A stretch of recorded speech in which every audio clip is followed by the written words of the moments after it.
오늘 우리가 살펴볼 말씀은 누가복음 8장 1절부터 3절까지의 말씀입니다. 누가복음 8장 1절부터 3절까지 한 절씩 교독하시고 마지막 3절 우리 한 목소리로 합독하겠습니다. 제가 1절부터 읽겠습니다.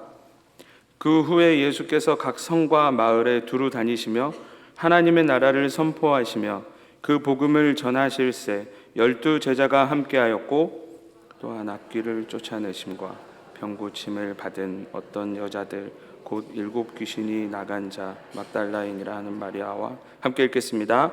헤롯의 청지기 구사의 아내 요한나와 수산나와 다른 여러 여자가 함께하여 자기들의 소유로 그들을 섬기더라. 아멘. 할렐루야. 할렐루야. 오늘 새벽에 새벽 예배 오실 때 비가 갑자기 내려서 크게 당황하셨죠? 저도 크게 당황하였다가 성도분들 비 맞으면 안 되니까 아내한테 이야기를 해서 편의점에서 우산을 급히 사서 왔습니다. 그러니까 새벽 예배 끝나고 운행 끝나고 어느 편의점 가서 우산 사서 이제 지하 2층에서 대기하고 있는데 그리고 나가니까 비가 그쳤더라고요. 그 우산은 다시 환불했습니다. 그 짧은 시간을 보내면서 뭘 느꼈냐면 하나님이 찐으로 사랑하시는구나. 누구를요? 한번 해볼까요? 자신감 있게 나를. 제가 할 수 있는 것이라고는 몇천 원짜리 우산 사드리는 게 전부인데 하나님은 비를 그냥 그치시더라고요. 하나님께서 우리가 미처 구하지 못한 것, 우리가 때로는 간절히 구하는 것, 그 모든 것 포함해서 우리의 모든 상황 지켜보시며 한없이 부어주시기 원하시는 그 선하신 하나님의 마음을 우리 모두 잘 누릴 수 있는 우리 모든 성도들 되시길 주님의 이름으로 축원합니다. 누가복음 7장을 우리가 계속해서 살펴보고 있습니다. 이 7장 언제 끝날까요? 오늘 본문이 8장이라 기분 좋으셨을 분도 계시겠지만 사실 오늘 본문도 7장에 해당하는 본문에 이어 있습니다. 2025년 12월에 7장 말씀을 통해서 하나님의 나라의 백성이 살아야 될 삶이 무엇인지 예수님께서 이방인 백부장을 통해서 우리에게 보여주셨던 삶을 살펴보았고요.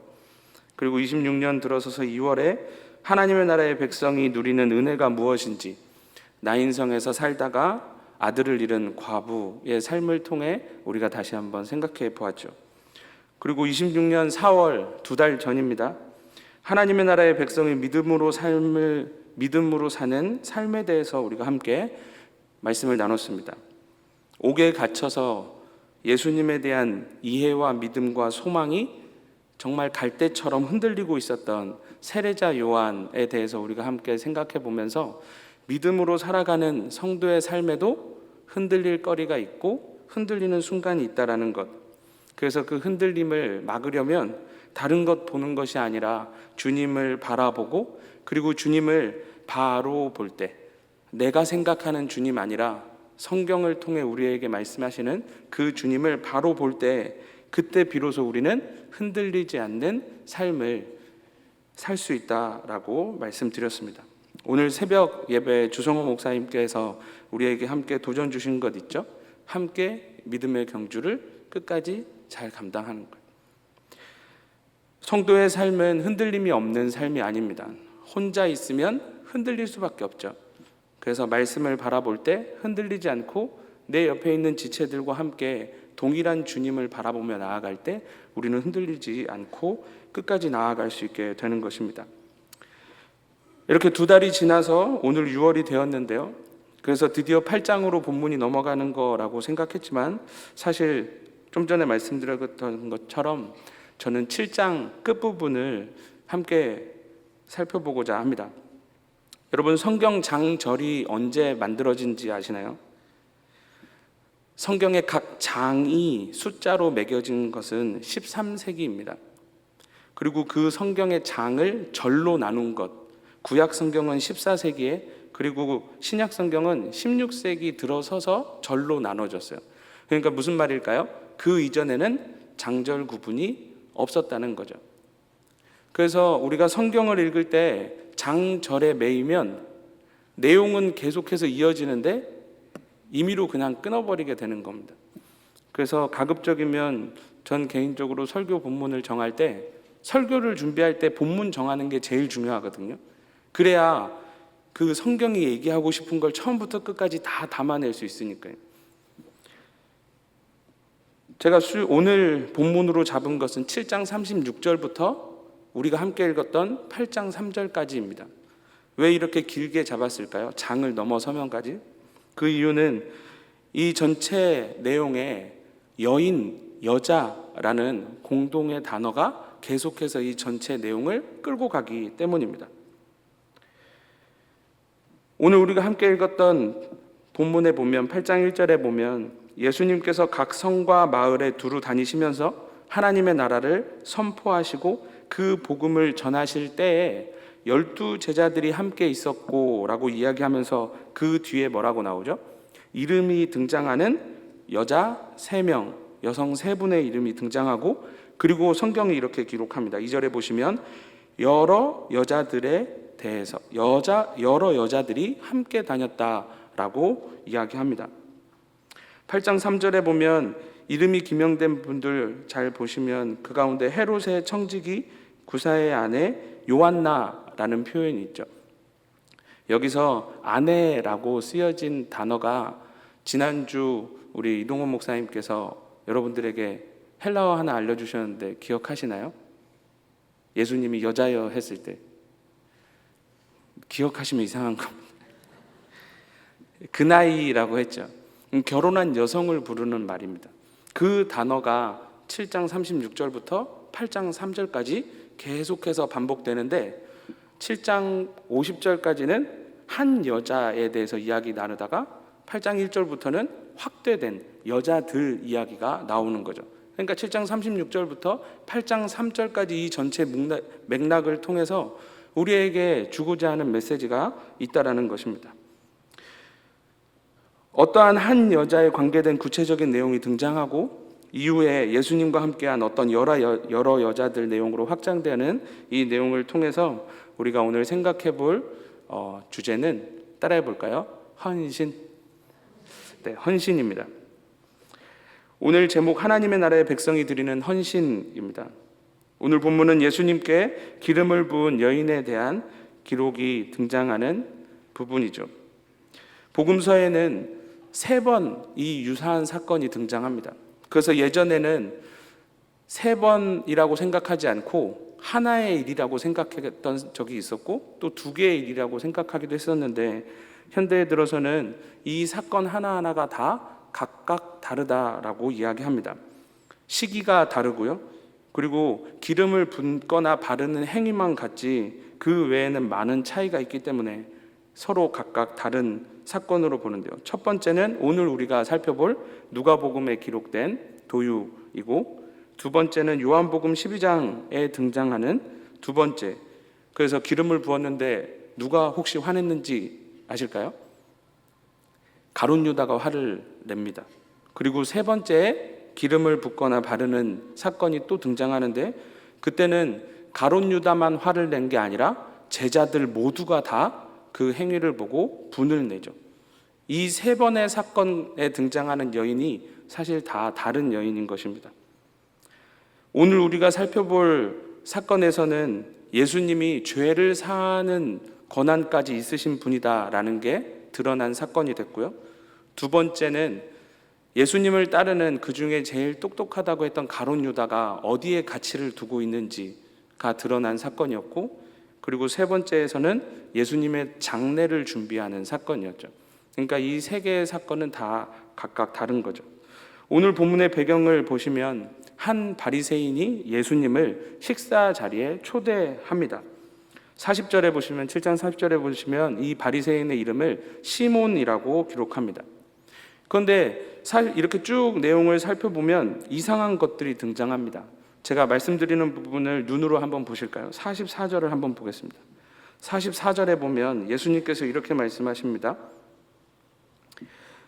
그 여자를 돌아보시며 시몬에게 이르시되 이 여자를 보느냐? 내가 네 집에 들어올 때 너는 내게 발 씻을 물도 주지 아니하였다. 그리고 예수님께서 연이어서 45절에 말씀하십니다. 너는 내게 입 맞추지도 아니하였다. 그리고 연이어서 46절 예수님께서 말씀하시죠. 너는 내 머리에 감람류도, 가장 흔했던 기름입니다, 감람류조차도 나에게 붓지 않았다라고 말씀하십니다. 발 씻을 물을 주지 않았다라는 게 무슨 의미일까요? 제가 인도에서 선교사로 1년 있을 때 거기도 샌들 문화지 않습니까? 그래서 어디 신방을 갔는데 거기 신방 도착하자마자, 물론 종이 접시이지만 종이에 금박을 바른 일회용 접시였지만, 그 집에서, 그 진흙집에서, 소똥과 진흙으로 만든 그 집에서 가장 귀한 접시에 물을 담고 오셨는데, 저는 그 물을 마시는 건 줄 알고 받아서 마시려고 그랬더니 그 물로 발을 씻어 주시더라고요. 그리고 집에서 가장 좋은 향기 나는 기름으로 저의 발을 이렇게 쭉 발라주시고, 그리고 나서 어차피 그렇게 바르고 땅 밟으면 또 더러워지잖아요. 집에서 주무실 때 쓰는 이불로 흙바닥에 깔아주시더라고요. 그래서 저는 이게 어떤 내용인지 너무 잘 압니다. 손님을 초대하면 가장 먼저 뭘 할까요? 밖에서 걷느라 지저분해진 발을 깨끗이 씻어드리는 게 그 당시에 가장 중요한 손님 맞이의 첫 번째 일이고, 그리고 발을 씻는 일은 허드렛 일이기 때문에 가장 낮은 종들이 주로 보통 하는 일이었습니다. 그런데 예수님을 초대해놓고 바리새인은 어떻게 했다고요? 발 씻을 물도 주지 않았대요. 너 내 발 안 씻어줬잖아가 아니라 너는 물조차 나에게 주지 않았잖아 라고 말씀하시는 겁니다. 그래서 우리가 이 본문을 보면서 바리새인이 무슨 생각으로 지금 예수님을 초대했지를 생각하게 되는 거죠. 이 7장 36절 이전에 보면 세례 요한과 바리새인에 대한, 예수님에 대한 그 당시의 소문이 있는데, 그게 뭐냐면 제가 읽어드리겠습니다. 세례 요한이 와서 떡도 먹지 아니하며 포도주도 마시지 아니하며 너희 하는 말이 귀신이 들렸다 하고, 인자, 그러니까 예수님이 와서 먹고 마시매 너희 말이 보라 먹기를 탐하고 포도주를 즐기는 사람이요 세리와 죄인의 친구로다 하니라고 이야기합니다. 이 바리새인이 지금 예수님을 초대한 이유는 예수님과 식사하고 싶어서가 아닙니다. 이 예수님이 음식을 탐하는 자라는 소문과, 그리고 당시에 많은 백성들이 선지자라고 하는데 대체 어떤 부류에 속하는 사람인지가 궁금해서 지금 부른 겁니다. 그러니까 손님으로서 초대한 목적이 아니기 때문에 뭐 하지 않은 거죠? 가장 기본적으로 발 씻는 행위조차 패스한 거죠. 두 번째는 뭘 하지 않았습니까? 입 맞추지 않았습니다. 입을 맞춘다라는 말은 뽀뽀가 아닙니다. 볼에 입술을 대는 것이죠. 볼끼리 부딪히는 겁니다. 제가 독일에 있을 때 프랑스 동료가 있었는데 그 동료가 이걸 자주 해줬거든요. 우락부락한 근육이 있는 동료인데, 흑인 동료인데, 출근을 했는데 회사에 갔는데 갑자기 반갑게 오더니 이렇게 어깨를 잡고 이렇게 볼 키스를 하는. 근데 여러분 이거 주의해야 될 게 있습니다. 박자 잘못 맞추면 어떻게 될까요? 큰일 나는 건데. 나도 이쪽으로 가는데 얘도 이쪽으로 오면 진짜 이렇게 남사스러운 상황이 생기는 거죠. 그러면 이 볼뽀뽀를 언제까지 할까요? 누구 하나 멈출 때까지 계속 하는 겁니다. 촉촉촉촉촉촉 이렇게 환영하는 만큼 하는 거죠. 내 초대에 응해줘서 너무 고맙다. 너 때문에 내가 이 오늘 저녁 식사 자리가 빛이 난다. 마음 담아서 하는 게 그 환대의 표시로의 쪽쪽쪽쪽인데 그것조차도 하지 않았다는 거죠. 그리고 뭐도 안 했대요? 야, 다른 향유 필요 없고 제일 흔해 빠진 감람류조차도 너는 나에게 주지 않았잖아 라고 얘기하는 겁니다. 예수님은 이미 아신 거죠. 이 사람의 마음의 중심이 뭔지 아신 겁니다. 이 사람이 지금 왜 불렀죠? 이 예수라는 사람이 선지자인지 또는 음식을 탐하는 악한 부류의 사람인지, 죄인들과 창녀들과 세리들과 벗하여 같이 먹고 그들과 함께 친구를 한다는데 도대체 이 사람이 누군지, 근데 왜 수많은 백성들이 예수님에게 저렇게 따라다니는지 너무 궁금한 겁니다. 그래서 부른 거예요. 예수님을 시험하기 위해서 부른 자리죠. 그래서 이상의 것을 종합해서 보면 바리새인의 그 불순한 의도가 다 드러나는 거죠. 초대는 바리새인이 했습니다. 그런데 7장 36절 이하의 내용을 쭉 보면 초대는 바리새인이 했는데 바리새인이 하지 않은 행동을 누가 다 할까요? 이름조차 등장하지 않는 한 여인이 다 합니다. 한번 살펴보실까요? 먼저 37절에 보면 이 여인에 대한 소개가 등장합니다. 37절입니다. 그 동네에 죄를 지은 한 여자가 있어. 예전에는 이 여인이 창녀였을 것이라고 이야기합니다. 그런데 여러분, 여기에서 여자라는 말은 따라해 볼까요? 그 나이, 결혼한 여인이라는 뜻입니다.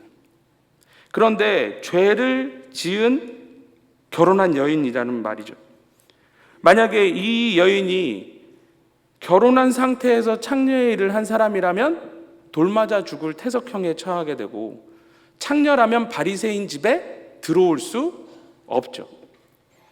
그래서 많은 성경 신학자들은 뭐라고 얘기하냐면, 하나님 앞에 서기에 뭔가 꺼리낄 일을 한 사람이라고 표현합니다. 그 여인이 있는데 예수님께서 바리새인의 집에 앉아 계심을 알았대요. 그래서 향유 담은 옥합을 가지고 와서 어디에 있었대요? 예수님의 뒤로, 그리고 어디에 있었대요? 그 발 곁에 서서, 이제 중요합니다, 울며 눈물로 그 발을 적시고 자기 머리털로 닦고 그 발에 입 맞추고 향유를 부었다라고 이야기합니다. 제가 아까 말씀드렸던 것처럼 그 나이는 결혼한 여인을 의미하죠. 그래서 우리가 함께 읽었던 8장 3절에 헤롯의 청지기 구사의 아내 요한나라는 이 아내도 똑같이 그 나이라는 말입니다. 그러니까 어떤 이유로 인해서 이 여인은 사람들로부터, 특히 바리새인들로부터 꺼려지는 여인이었던 거죠. 그 이유가 정확히 무엇인지는 알 수 없지만 그 당시의 유대인들은 거룩하지 않은 것과 거룩한 것이 한 자리에 있으면 거룩하지 않은 것이 거룩을 오염시킨다고 생각했습니다. 그래서 같이 밥 먹지 않았고요. 그래서 가까이 만지지 않았고요. 가까이 한 장소에 있지 않았습니다. 평상시에 그런 거리낌, 거부를 받던 이 여인이 지금 어디에 온 거예요? 바리새인 집, 자신을 가장 꺼려하는 그 사람의 집으로 찾아간 거죠. 이 여인이 찾아간 이유는 예수님을 만나기 위해서 찾아간 것이었습니다. 이 여인은 가서 어디에 있었나요? 예수님의 뒤, 그리고 그 발 곁에 있었다고 이야기하죠. 아까 전에 말씀드렸잖아요. 사람의 심체에서 발은 가장 더러워지기 쉽고 하찮게 여겨지는 곳. 그래서 발치에는 누가 있어요? 개들이 떨어진 음식을 먹는 곳이 발치예요. 근데 이 여인이 어디에 있대요? 예수님의 발, 예수님의 뒤에 서 있는 겁니다. 아무도 서지 않는 그곳에 가서 서는 거죠. 그리고 뭐 했대요? 계속 울었답니다. 원어를 보면 발을 적실 만큼의 울음이 아니라 비가 내리는 것처럼 끊이지 않는 울음을 울었다고 해요. 이 여인이 왜 울었을까요? 이 여인이 울었던 이유는 본문에 이렇게 나옵니다. 많은 죄, 큰 죄를 용서받았기 때문에 주님 앞에 그렇게 운 거죠. 그래서 이 여인이 알았다라는 말은 구체적으로 3개입니다. 첫 번째는 예수님을 알고 있었죠. 왜요? 예수님을 통해 죄의 용서함을 먼저 경험한 여인이었기 때문입니다. 바리새인은 여전히, 유대인들은 여전히, 동족들은 여전히 나를 꺼려하지만 예수님은 하나님의 자녀로 맞아줬던 그 죄사함의 은혜와 구원의 감격이 넘쳐서 눈물이 마르지 않는 여인이었던 거죠. 첫 번째, 예수님을 알고 있었습니다. 두 번째는요, 예수님이 바리새인 집에 계시다는 소문을 듣고 알았습니다. 그런데 어떻게 되죠? 꺼려지죠. 왜요? 자신이 어떤 대우를 받게 될지 너무 잘 알기 때문이죠. 그럼에도 불구하고 예수님이 어디 계신지 안 이상 뭘 하죠? 향유를 준비합니다. 옥합에 향유를 준비하죠. 그리고 바리새인, 자신을 꺼리는, 부정하다라고 정죄했던 그 바리새인 집으로 들어갑니다. 그곳이 바리새인 집임을 알고도 들어가는 거죠. 그래서 저는 이 여인이 보여주는 사랑을 이렇게 정의합니다. 그래서 사랑, 그럼에도 사랑. 주님이 용서해 주셔서, 그래서 향유, 이 귀한 향유를 드리기에 합당한 마음을 가진 사랑, 그리고 주님께 나아감에 큰 거리낌이 있음에도 불구하고 그럼에도 그 사랑 때문에 나아가는, 아무도 막지 못하는 주님을 향한 그 사랑이라고 표현합니다. 거기서 이제 하염없이 우는 거죠. 구원의 감격과 갚아주시는 은혜, 그것 때문에 한없이 우는 겁니다. 그리고 뭐 하죠? 자신의 머리털로 닦죠. 여성의 머리는 영광스러움과 아름다움 또는 고귀함, 신체 중에 가장 귀한 것입니다. 머리 위에 있잖아요. 가장 귀한 것입니다. 그런데 그 머리 위에 달려있는 이 머리카락으로 뭘 했다고요? 사람의 가장 밑에 있는 발을 닦는 거죠. 첫 번째는 자신의 눈물로 발을 닦습니다. 예수님의 먼지 가득한 발을 비처럼 내리는 눈물로 다 닦아냅니다. 그리고 자신의 눈물에 젖은 예수님의 발을 자신의 머리칼로 다 닦는 거죠. 그리고 무엇을 합니까? 발에 입 맞추기 시작합니다. 신체에서 가장 더러워지기 쉬운 발을 가장 귀하게 여기며 입 맞추죠. 그리고 무엇을 하죠? 기름을 부으는데 흔한 감람유를 붓는 게 아니라 향유, 가장 고급진 기름을 붓습니다. 성경을 보면 기름을 붓는 행위는 세 가지의 의미가 있죠. 첫 번째는 정결케 되었다라는 확증이고, 두 번째는 그래서 하나님이 받으실 만한 거룩한 것이 되었다라는 확증이고, 세 번째는 특별한 직임을 받을 때 왕, 제사장, 선지자에게 기름을 붓게 되죠.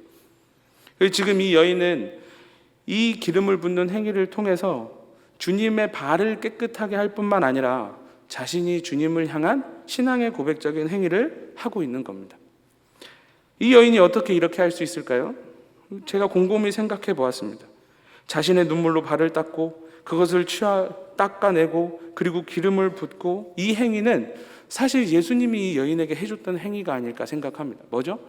내 더러운 죄를 깨끗이 닦아주셨던 분, 그리고 나를 다시 거룩하다 하신 분, 그리고 다시 죄에 오염되지 않도록 기름을 바르신 분. 예전에 목자들은 양에게 기름을 바르는데 양들이 풀을 먹기 위해서 이렇게 풀숲에 머리를 이렇게 들이밀지 않습니까? 그러면 이제 가시에 상처가 나고 얼굴에 상처가 날 수 있잖아요.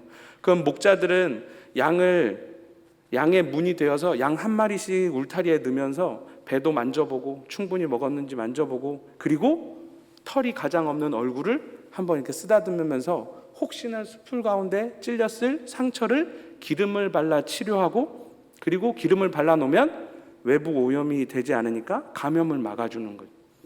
이 여인은 그 예수님의 사랑을 경험한 겁니다.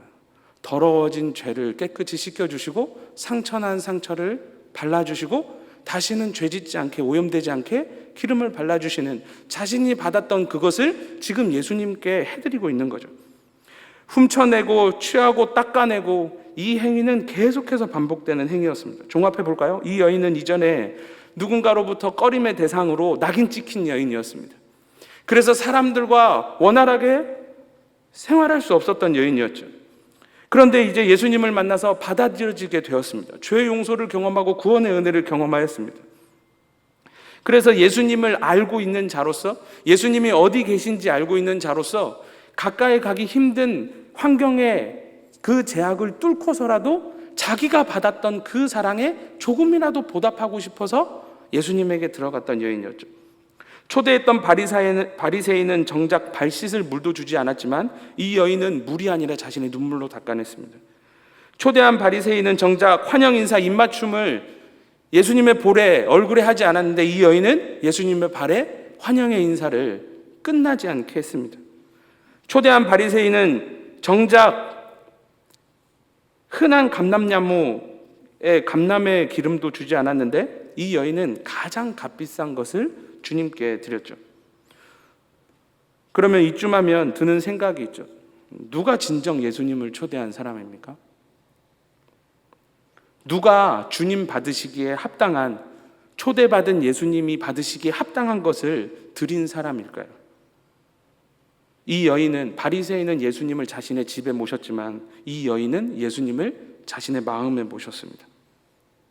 이전에 꺼림의 대상이었지만 죄 용서받고 그 얻은 구원, 주님이 자신에게 가장 최고의 것, 최선의 것을 주셨기 때문에 자신도 예수님에게 가장 최고의 것, 가장 최선의 것을 드린 거죠. 그래서 우리는 이 여인을 뭐라고 하죠? 헌신의 아이콘이라고 하는 겁니다.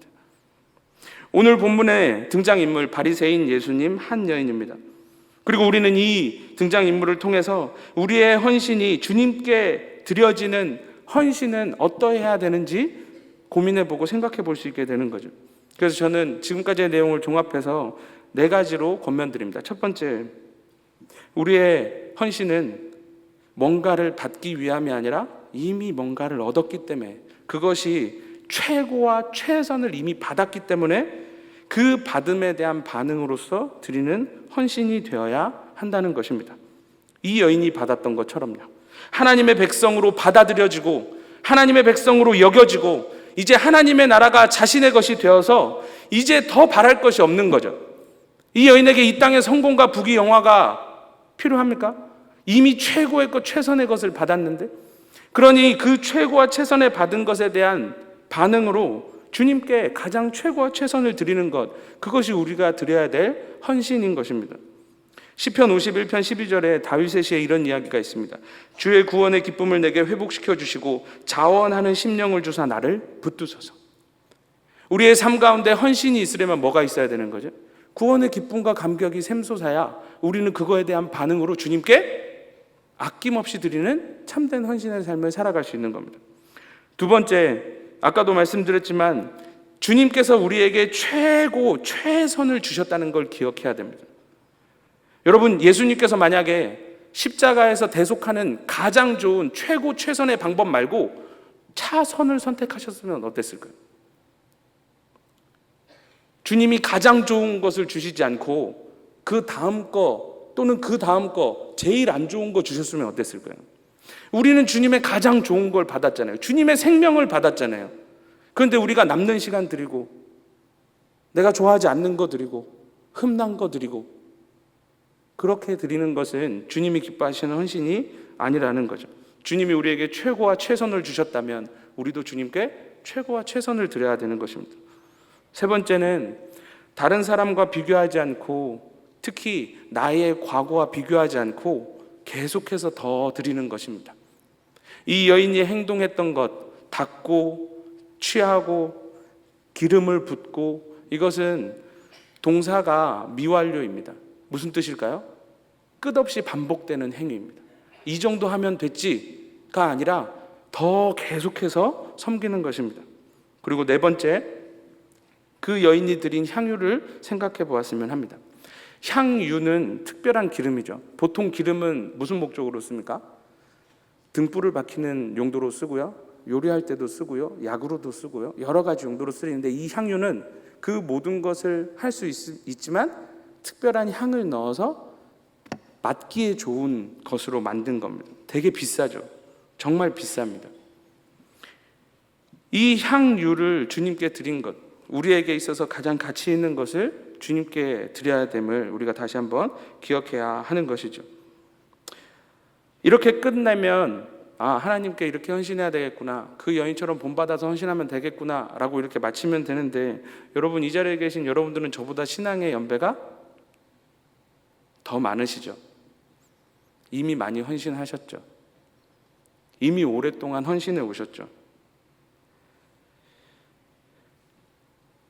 더 이상 우리가 여력이 없을 때는 어떻게 해야 될까요? 우리가 연로해져서 더 이상 힘이 없을 때, 지치도록 부치도록 헌신했는데 정작 내 삶이 무너지고 있을 때,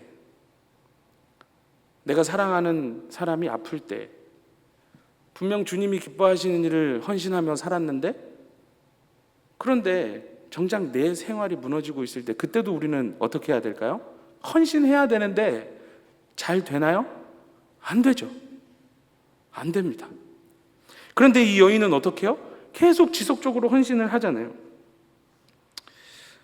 제가 작년, 재작년 그런 시간들을 보냈었는데 그때 큰 위로가 됐던 분이 두 분이 계십니다. 첫 번째 분은 유튜브에서 우연하게 봤는데 그분이 이런 얘기를 하더라고요. 혹시 사역하면서 버겁습니까? 혹시 사역하면서 예수님에게 서운한 마음이 드십니까? 이렇게 물어보시는 거예요. 그래서 유튜브인데 제가 네 이랬어요. 네, 사역하고 헌신하는데 생각대로 일이 되지 않고 간절한 기도의 제목이 있는데 근데 하나님에게 서운함만 쌓여가십니까? 네. 근데 그분이 우시면서 이런 말을 하는 거예요. 크게 서운하시다면 크게 사랑한다는 뜻이네요. 크게 서운하시다면 그만큼 헌신하고 계신다는 뜻입니다. 부치게 헌신하고 부치게 사랑하고 힘에 버겁게 그렇게 하나님께 뭐라도 더 드리려고 하다 보니 그 마음이 있으니까 그 마음이 있는 사람만 느끼는 게 서운함이래요. 혹시 여러분들 마음 가운데 내가 더 섬겨야 돼? 더 헌신해야 돼? 이렇게 느끼신다면 그때 하나님 앞에 뜨거웠던 그 사랑을 회복시켜 달라고 우리가 먼저 기도해야 될 것 같다 생각합니다. 두 번째 위로가 됐던 분은 사실 저하고 개인적으로 아무 연관이 없는 분인데 이분도 유튜브 그런데 지난주에 오셨어요. 이동원 목사님이십니다. 내적 친밀감만 있어요. 실제로 말 한마디 하지 않았어요. 이동원 목사님이 둘째 아들을 잃으셨죠. 대장암으로 둘째 아들을 잃으셨습니다. 근데 그분이 이런 얘기를 하셨어요. 아들을 불러가신 이유에 대한 답을 찾지 못했고 영원히 찾지 못할 듯하다. 그래도 믿음으로 나아가야 할 듯하다.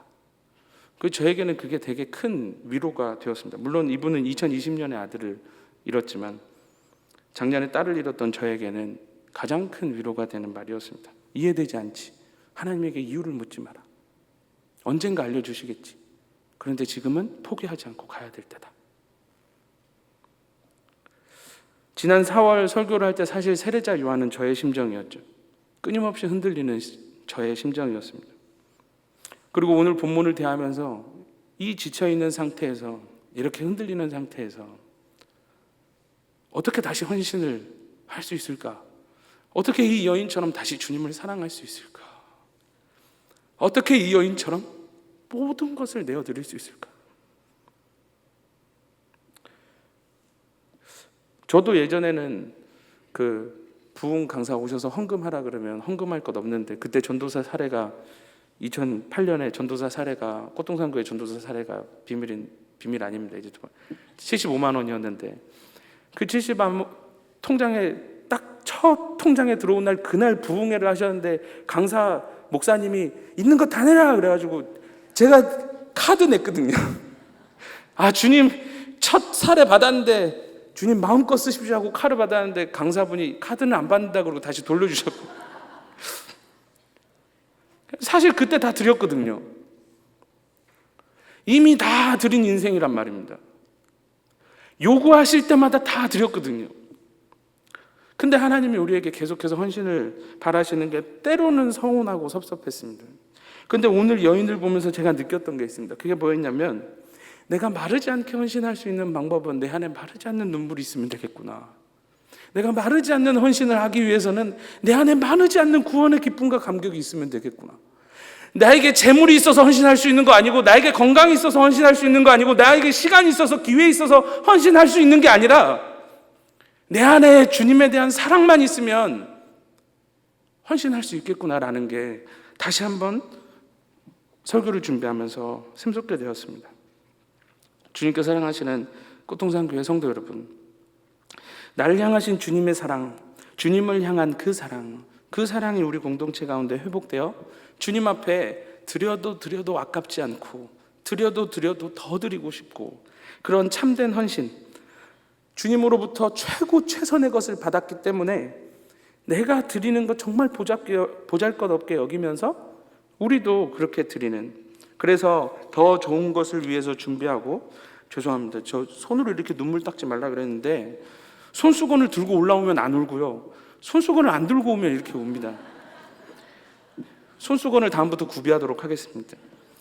주님 앞에 구비된 향유 항상 준비하시고 기꺼이 자원하여 드리는 그 마음, 주님이 받으시기에 합당한 그것을 초대했다면, 우리의 삶에 그 주님을 초대했다면 우리가 그것을 드리는 우리 모든 성도 되었으면 좋겠습니다.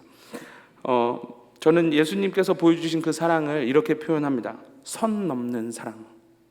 주님이 먼저 선을 넘으셨죠. 주님이 하늘보좌 뚫고 여기 오시지 않았습니까?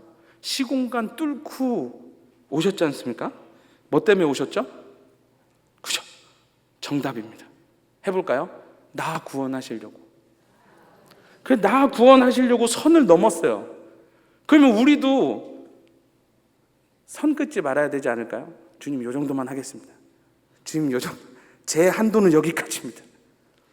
주님이 우리에게 선을 넘는 사랑을 보여주셨다면 우리도 주님 앞에 한도가 없는 사랑과 헌신으로 올려드리며 그렇게 마르지 않는 사랑으로 주님이 우리에게 주시는 사랑, 우리가 주님께 드리는 사랑, 그 마르지 않는 사랑이 우리 안에 가득하고 충만하길 간절히 소망합니다.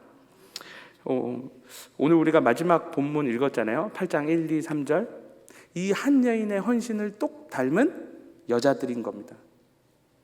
한두 명이 아니라 셀 수 없는 많은 여러 여자들, 결혼하신 분들, 부인들이 다 주님을 따라갔다라고 이야기합니다. 저는 바라기는 오늘 이 한 여인이 보여줬던 이 아름다운 헌신과 사랑의 고백이 본문에서 이어져서 확장되어졌던 것처럼 우리 꽃동산 교회에 속한 모든 권속들에게 퍼져서 우리도 이 사랑을 주고받는 귀한 헌신의 공동체 될 수 있기를 주님의 이름으로 축원합니다. 우리 시간 함께 기도하고 찬양하기 원하는데요. 다 아시는 곡일 텐데 내게 있는 향유옥합 주님 앞에 찬양하며 기도의 자리로 나아가도록 하겠습니다.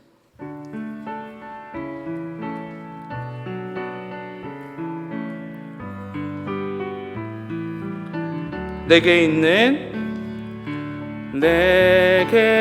있는 향유옥합 주께 가져와 그 발 위에 입 맞추고 깨뜨립니다. 한 번 더 고백할까요? 내게 있는 향유옥합 주께 가져와 그 발 위에 입 맞추고 깨뜨립니다. 나를 위해 험한 산 오르신 예수 걸음마다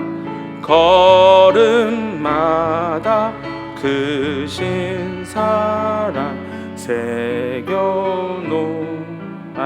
내게 있는 향유옥합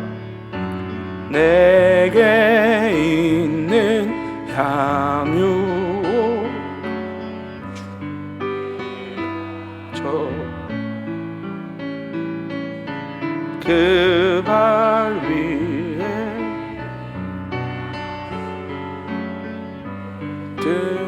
드립니다. 나를 위해 십자가에 달리신 그 발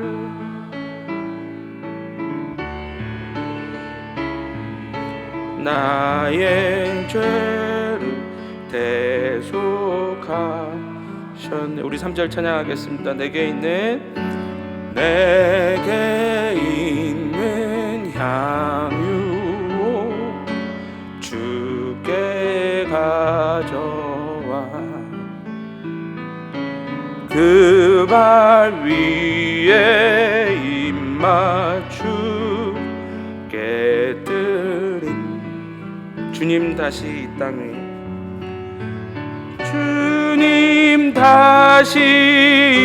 땅 위에 임하실 그때 주의 크신 사랑으로 날 받아주소서.